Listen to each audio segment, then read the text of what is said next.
Quem ouvidida, vinde já a Cristo confessar. Ouvi a voz da salvação e vinde já gozar. E vinde já gozar.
Eu, João, sou quem ouviu e viu estas coisas. Quando as ouvi e vi, prostei-me até os pés do anjo que me mostrou essas coisas para adorá-lo. Então ele me disse: vê, não faça isso.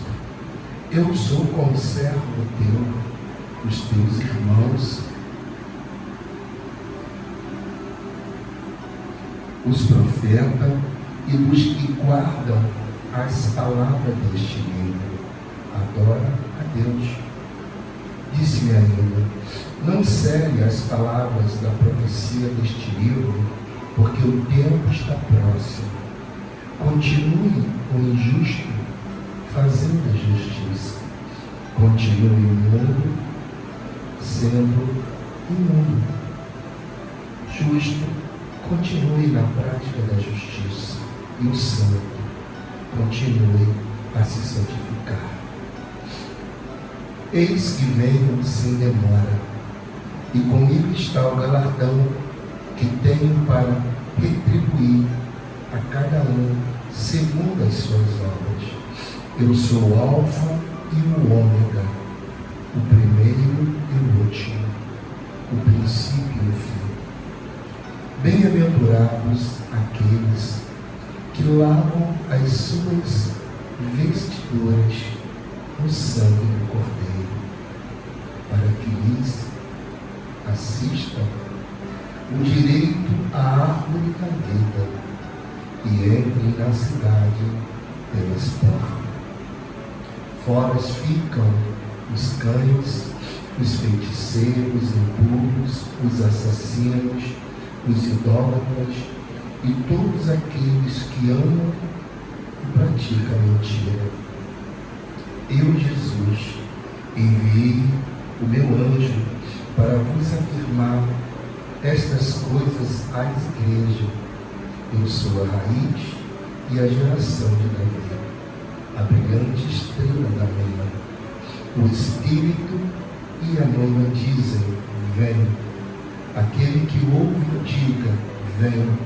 Aquele que tem sede, venha. E quem quiser, receba da graça a água. E quem quiser, receba de graça a água da vida. Amém? Meus irmãos, no livro de Apocalipse, ele é um livro que ele determina, ele traz o fim de todas as coisas. Ele traz o fim da terra, de todos os seres viventes, e nos mostra como será para aqueles que não buscarem a santificação em Deus. Para nós entendermos a seriedade da coisa, você precisa ler, precisamos conhecer os Evangelhos, onde ali nós vemos o ensinamento de Jesus, os seus últimos anos de vida, e ele sempre nos mostra que a oração, ela é a chave da nossa vitória. Se você ver os 4 evangelhos, Jesus, no momento que ele não estava pregando, visitando, ensinando, ele estava em oração. Todas as oportunidades que ele tinha, ele estava em oração. Por quê? Porque ele sabia o tamanho da responsabilidade que ele tinha nas mãos. Ele ainda, talvez, porque nós só vamos ver no final dos evangelhos, quando ele começa a rogar a Deus para não tomar o cálice. Na ceia, ele toma o cálice quando ele parte o pão. Ele toma o cálice quando ele serve o vinho. E quando você vai lendo todo o Evangelho, ele, quando chega no Getsemane, depois que ele sai da ceia, ele vai para o Getsemane numa vigília de oração, e por 3 vezes ele roga a Deus que Deus não afaste dele o cálice, que não permita que ele beba o cálice. Então nós vemos que a ceia, ela não acabou no momento que ele serviu o pão e no momento que ele serviu o vinho, porque ainda faltava um cálice para Jesus ele beber. Ele pede a Deus por 3 vezes que Deus o poupe de beber esse cálice, mas na 3ª vez ele fala que se não tiver jeito, que seja feita a vontade de Deus. E quando ele está ali, ele se encontra na cruz e dá o último suspiro, ele fala: está consumado. Naquele momento é que a ceia que ele começou lá, naquele incômodo com o discípulo, é que ela terminou. Porque a ceia, meus irmãos, ela é sinônimo de libertação para o povo de Deus. Se você vê lá nos dias de Moisés, quando Moisés, o povo participa, era Deus dando, anunciando que o povo iria sair do Egito. E ele fala, Moisés fala, que tudo aquilo iria ser feito em memória daqueles momentos. E vem Jesus e faz da maneira a ceia, da maneira que, em memória, a ceia que Moisés havia realizado. Mas aquela ceia que Moisés realizou, ela não tinha e não tem para nós muita valia. Porque aquela ceia, ela foi para tirar o povo do Egito. Deus tirou o povo do Egito, mas o povo ainda continuava prisioneiro. É só você ler a história e você vai comprovar que ao longo de 40 anos o povo foi todo sucumbido, morrendo no deserto. Toda aquela geração que saiu do Egito, que viu toda aquela grandeza, toda aquela geração que conviveu no auge da glória de Israel no deserto, todas elas pereceram. Então aquela ceia para nós, ela não tem valia, porque para sair do Egito hoje é só você tomar uma decisão. Você toma uma decisão, mas para te ajudar a manter a decisão, para te ajudar a manter firme no propósito com Deus, vem Jesus. Já não é um cordeiro, um animal irracional, mas vem Jesus, o Cordeiro de Deus, totalmente consciente, convicto dos seus atos, convicto do que ele iria passar, e ele se entrega. Por que ele fala está consumado? E se encontra tudo na Bíblia relatando cada momento. Para que você, meu irmão, minha irmã, ao meditar na palavra, você possa se comover, se condoer e ter compaixão de tudo aquilo que ele passou para você hoje não ser refém de Satanás, para que você hoje não seja uma folha levada para um outro, de um lado para o outro, ao bel prazer das trevas, para que você possa bater no peito e dizer que você está indo rumo ao céu, mas para fazer isso, não é somente vir na igreja, não, é tomar uma decisão, e se apegar aos ensinamentos de Jesus. Por isso que ele fala, está consumado. E aqui em Apocalipse ele fala, ele é bem claro, quando ele diz que é uma democracia.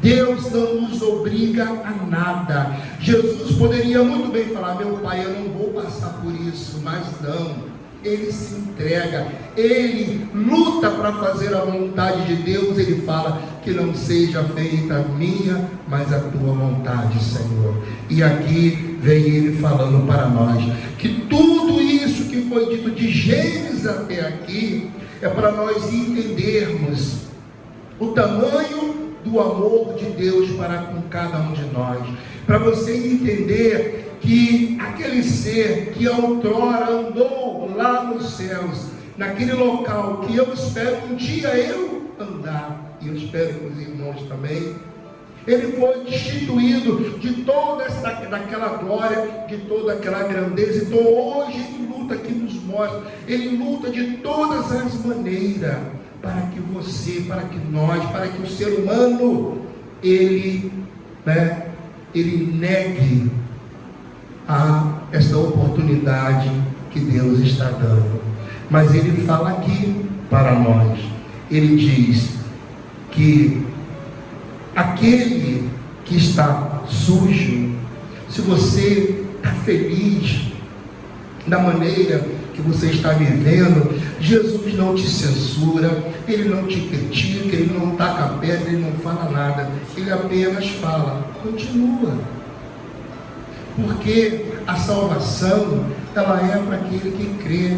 A salvação é para a salvação e o perdão é para aquelas pessoas que aceitam e querem uma mudança radical no seu espaço.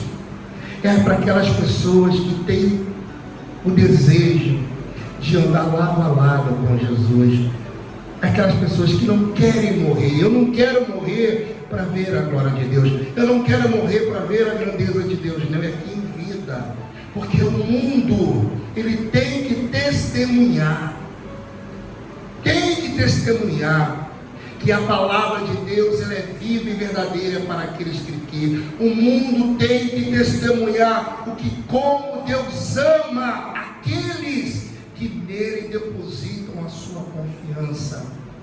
Mas a palavra também nos fala que não é por força, não é por violência, mas é pelo Espírito. Porque quem nos convence, quem nos converte é o Espírito Santo. Se o Espírito Santo ele não estiver presente, não adianta eu falar para você que não é, ou que é, que não deixou de ser, não. Porque é o Espírito que convence. A palavra fala para nós: não andarão dois juntos, não é isso? Se não houver comum acordo. Comum acordo é você aceitar, é você ter a mesma visão, a mesma opinião, é você entender, é você querer andar nas mesmas pisadas. Então não adianta você querer forçar ou obrigar, porque é o livre-arbítrio. Então ele fala aqui, aquele que está sujo, aquele que está vivendo, está feliz, continua, mas lembra que esta falsa felicidade, que não é em Deus, é uma armadilha de Satanás para você.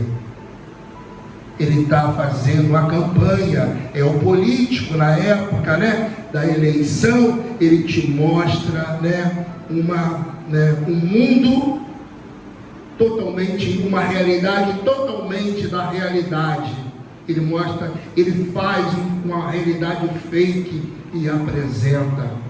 Ele te mostra, e como você ainda não tem um discernimento, como você não tem um espírito, como um político, ele falou que quanto mais carente, mais miserável, mais a pessoa acredita na mentira, porque ele é o pai da mentira. Não é isso? Assim é Satanás. Ele mostra um mundo, um ambiente fake, te apresenta, e como você ainda não é de Deus, como você ainda não conhece Deus, como ainda você não está lutando, não é isto?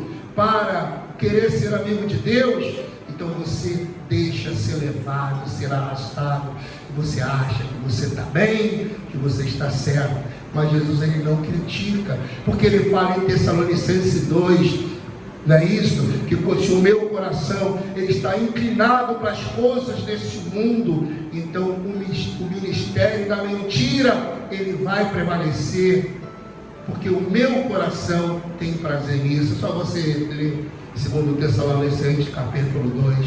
Então ele fala aqui, se você quer continuar, continue, mas se você quer se santificar, se você quer se preparar para ir para o céu, se você quer ver a glória de Deus, o que ele fala aqui? Ele fala para você continuar, isso aqui, no versículo 11: o justo continua na prática da justiça, e o santo continua a se santificar. É o livre-arbítrio, é você que decide, é você que escolhe em que mundo você quer viver, no mundo fake ou no mundo real de Deus, de uma forma que o poder e a glória de Deus se manifeste na tua vida.